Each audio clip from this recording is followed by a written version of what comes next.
बांग्लादेश में मोहम्मद यूनुस की वापसी हो चुकी है। कल हम लोगों ने इस बारे में बात भी करी थी और अब ऐसा लगता है कि वार्निंग्स इंडिया के लिए आना शुरू भी हो चुकी हैं बांग्लादेश की तरफ से, दैट टू डायरेक्टली। दरअसल मोहम्मद यूनुस जो कि फ्रांस में रह रहे थे वो बांग्लादेश पहुंच चुके हैं। वहां की जो अंतरिम सरकार बनेगी आर्मी के अंडर में, उसको एडवाइजर करने का, मॉनिटर करने का वो पूरा पूरा काम करेंगे। एक तरह से देखा जाए तो उनको पीएम का पद नहीं मिला है, लेकिन पीएम के पद की पूरी ताकतें उनके पास ही होंगी। ऐसे में एक बयान उनका निकलकर सामने आता है जिसमें कि वो कहते हैं कि अगर बांग्लादेश अनस्टेबल होता है तो इसका सीधा सीधा नुकसान भारत को ही होगा। और यहां पर मोहम्मद यूनुस ने 3 जगहों को लेकर मतलब मेनली बात भी कही है। उन्होंने यहां पर सबसे पहले बात करी है वेस्ट बंगाल की, जिसकी एक बहुत बड़ी जो बॉर्डर है वो बांग्लादेश के साथ में लगती है। इसके बाद उन्होंने बात करी है नॉर्थ ईस्ट की, जो कि ऑब्वियस सी बात है अभी वहां पर काफ़ी अनस्टेबलनेस चल ही रही है। एंड लास्ट में उन्होंने बात करी है म्यांमार की। देखिए, म्यांमार भले ही भारत का हिस्सा ना हो, लेकिन म्यांमार में जो रोहिंग्याओं का पूरा मसला चल रहा है उस कारण से भारत के ऊपर भी उसका अफेक्ट पड़ना तय माना जा रहा है। और बांग्लादेश और म्यांमार के रिलेशंस तो पहले से ही ठीक नहीं है। ऐसे में मोहम्मद यूनुस का ये कहना कि अगर बांग्लादेश में हालात अनस्टेबल होते हैं तो इसका खामियाजा भारत को ही भुगतना पड़ेगा, ये साफ तौर पर एक गीदड़ भभकी की तरह लगती है, जिसमें कि माना जा रहा है कि ये भाई साहब ये कहना चाह रहे हैं कि इंडिया को हर सूरत में हमारी मदद करनी पड़ेगी और अगर ऐसा नहीं होता है तो भारत को ही भुगतने के लिए तैयार रहना पड़ेगा। दरअसल मैं ऐसा इसलिए कह रहा हूं क्योंकि अगर मोहम्मद यूनुस के रहते में चुनाव होते हैं, जो कि फिलहाल पॉसिबिलिटी नहीं दिख रही, बट अगर चुनाव होते हैं तो आवामी पार्टी, जो कि शेख हसीना की पार्टी हुआ करती थी, उस पार्टी को ऑलमोस्ट खत्म कर दिया गया है, उसके लोगों को तक खत्म कर दिया गया है। तो बांग्लादेश नेशनल पार्टी ही एक ऐसी पार्टी बचती है जो कि आने वाले समय में बांग्लादेश में सरकार बनाएगी। बांग्लादेश में अगर सरकार बीएनपी की बनती है तो ऑब्वियस सी बात है खालिदा जिया या फिर उनसे जुड़ा हुआ कोई ना कोई व्यक्ति ही सत्ता पे काबिज होगा। और खालिदा जिया जब प्रधानमंत्री थी 2006 के समय में, तब उनके और भारत के रिश्ते कैसे थे हम सब जानते हैं। टेरर तब काफ़ी चरम पर था। तो ऐसे में आने वाले समय में अगर बीएनपी सत्ता में काबिज होती है तो जिस तरीके से हम चाइना और पाकिस्तान से परेशान हैं, कोई बड़ी बात नहीं है कि अगर हम लोग बांग्लादेश से ही परेशान हो जाए, क्योंकि शेख हसीना ने बहुत हद तक ये जो बॉर्डर टेररिज्म है ना बांग्लादेश की तरफ से, उसको ख़त्म कर दिया था। लेकिन अब खालिदा जिया के आने के बाद में ये चीज़ बढ़ सकती है और इसका सीधा सीधा कारण है जो बातें अब बीएनपी के लीडर्स की तरफ से कही जा रही हैं। दरअसल बीएनपी के लीडर्स अब खुले तौर पर कह रहे हैं कि इंडिया के साथ में कोऑपरेट करना मुश्किल होगा अगर वो हमारे दुश्मनों की मदद करता है तो। दरअसल बीएनपी के लीडर्स का ये कहना इसीलिए है क्योंकि शेख हसीना इस समय भारत में मौजूद हैं। शेख हसीना भारत भागकर आई, तुरंत भागकर आई, मतलब उनको 45 मिनट का अल्टीमेटम दिया गया। ऐसे में उनको कुछ समझ में नहीं आया तो उन्होंने आनन फानन में इंडियन गवर्नमेंट से हेल्प मांगी और यहाँ पर उन्होंने फिलहाल पॉलिटिकल असाइलम लिया हुआ है शॉर्ट टर्म के लिए। पहले बताया जा रहा था कि वो ब्रिटेन जाने वाली है, लेकिन ब्रिटेन ने उनको वीज़ा देने से मना कर दिया, अमेरिका ने उनसे हाथ जोड़ लिया। तो फिलहाल माना जा रहा है कि वो जो शॉक से गुजर रही हैं, उस सदमे से उबरने के लिए उनको भारत सरकार भी टाइम दे रही है और उसके बाद भारत सरकार भी इनसे बात करेगी कि भाई आपका फ्यूचर कोर्स ऑफ एक्शन क्या होने वाला है।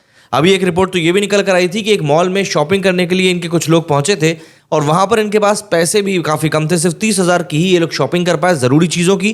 क्योंकि मैं आपको बता दूं जितने शॉर्ट टर्म पर शेख हसीना भागी हैं बांग्लादेश से, उतने शॉर्ट नोटिस पर वो अपने सामान भी, ज़रूरी सामान भी अपने साथ रख नहीं पाई थी। तो ऐसे में ऑब्वियस सी बात है दिक्कत होनी है। हालांकि ऐसा नहीं कि शेख हसीना के पास में पैसे की कोई कमी है, उनकी बेटी भी भारत में ही रहती है और वो भी काफ़ी वेल टू डू फैमिली से हैं, तो पैसे की कोई कमी नहीं होनी, ये बात कन्फर्म है। बट हाँ, इस समय शेख हसीना को बांग्लादेश में एक दुश्मन के तौर पर देखा जा रहा है और क्योंकि भारत शेख हसीना की मदद कर रहा है, इसलिए बीएनपी ने एक नैरेटिव सेट करना शुरू कर दिया है कि भारत अब हमारा दुश्मन है। आने वाले दिनों में अगर बीएनपी सत्ता में आती है तो जाहिर सी बात है यहाँ पर ये बात और भी ज़्यादा स्ट्रांग हो जाएगी इंडिया को लेकर। वैसे मैं आपको बता दूं कि इंडिया के साथ अब हालात वैसे भी बांग्लादेश के काफ़ी हद तक बदल चुके हैं। वैसे मैं आपको बता दूं कि इंडिया के साथ बांग्लादेश के हालात वैसे भी अब काफ़ी बदल चुके हैं। मतलब आप सोचिए, बीएनपी की वो पार्टी जो भी सत्ता में आई भी नहीं है, वो सत्ता में आने से पहले ही इतनी बड़ी बड़ी बात कर रही है। तो जो सत्ता में वो लोग आ जाएंगे और एक्शन लेने के लिए उनको फ्री हैंड मिल जाएगा, तब वो क्या कुछ करेंगे।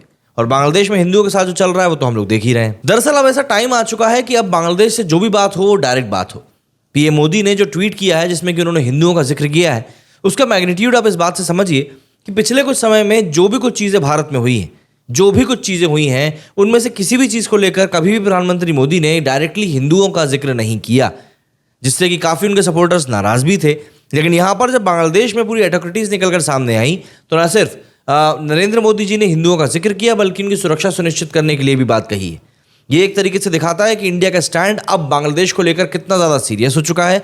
प्लस भारत भी यहाँ पर बिल्कुल टू द पॉइंट बात करना चाह रहा है ओपन होके कि किसी भी तरह का कोई कन्फ्यूजन ना रहे। और ये इसलिए भी ज़रूरी है क्योंकि आने वाले समय में बांग्लादेश के साथ में जो एक बहुत बड़ा प्लस पॉइंट जाता है वो है कि चिकन नेक के ऊपर सीधा असर डाल सकता है।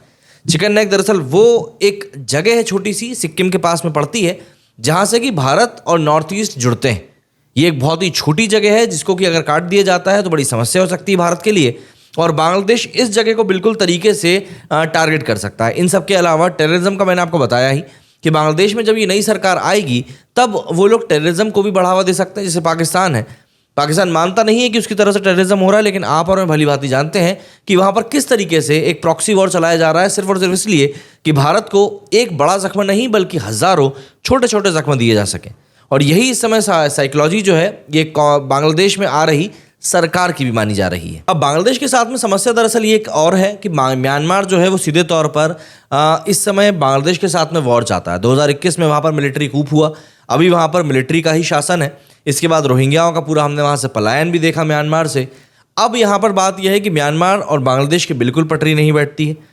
अभी तक जो चीज़ थी वो शेख हसीना के कंट्रोल में थी, तो फिर भी बहुत हद तक चीज़ें बची हुई थी। बट बीएनपी के आने के बाद में अगर आपको ऐसा दिखाई पड़ता है कि बांग्लादेश किसी वॉर की तैयारी कर रहा है तो कोई बड़ी बात नहीं, क्योंकि ये लोग म्यांमार के साथ में वाकई में लड़ाई झगड़ा भी कर सकते हैं। और अगर ऐसा होता है तो आप याद रखिए कि इस समय बांग्लादेश जिस पोजीशन पे है उनको ऑलरेडी जान माल का काफ़ी नुकसान हो चुका है, और अगर वो लोग एक वॉर में जाते हैं तो उनकी इकोनॉमी जो ऑलरेडी नीचे की तरफ जाना शुरू हो चुकी है वो बिल्कुल धरातल पे आ जाएगी। अगर मैं फ्यूचर की बात करूं तो आप किसी भी एस्पेक्ट में बात करें, बट बांग्लादेश की इकोनॉमी का गिरना तय माना जा रहा है। उनका जो एक्सपोर्ट बिजनेस है वो पूरा का पूरा ठप्प पड़ जाएगा, क्योंकि गारमेंट्स एक्सपोर्ट का बिजनेस बांग्लादेश में एक बहुत बड़ा सेक्टर माना जाता है, और कहीं ना कहीं उसी सेक्टर के कारण बांग्लादेश में पर कैपिटा इनकम जो है वो भी काफ़ी अच्छी ग्रोथ के साथ आगे बढ़ी थी। इवन इंडिया को तक उन्होंने पीछे छोड़ने का दावा किया था। बट इस समय बांग्लादेश में जो भी कुछ सिनेरियो हुए उस कारण से भारत की जो गारमेंट कंपनियां हैं उनके पास एक्सपोर्ट ऑर्डर जो है वो करीब 10 से 20% बढ़ गए। तो भले ही ये शॉर्ट टर्म फायदा हो, लेकिन इससे बांग्लादेश की इकोनॉमी के ऊपर एक नेगेटिव असर पड़ेगा। प्लस पर कैपिटा इनकम कम होगी, प्लस जो डेवलपमेंट का एक दौर बांग्लादेश में हम लोग देख रहे थे पिछले काफ़ी समय से, उसको भी बहुत बड़ा झटका लगेगा। क्योंकि आने वाली गवर्नमेंट का स्टैंड क्या होने वाला है इन सब चीज़ों के लिए, ये थोड़ा सा देखने वाली बात होगी।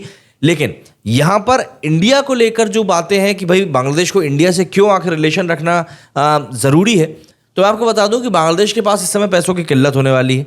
एंड आईएमएफ ने भले ये चीज़ कह दी हो कि हम बांग्लादेश के साथ में बिल्कुल मतलब पॉइंट टू पॉइंट पे खड़े हुए हैं, बट एक हद तक तो आईएमएफ ही मदद कर सकता है, उसके बाद उसको ज़रूरत पड़ेगी और देशों की। तो ऐसे में लोन वो भारत से मांग सकता है। जो म्यांमार वाला मैटर है, अगर वो बांग्लादेश के हाथ से निकलता है तो उस मैटर में वो इंडिया की मदद मांग सकता है।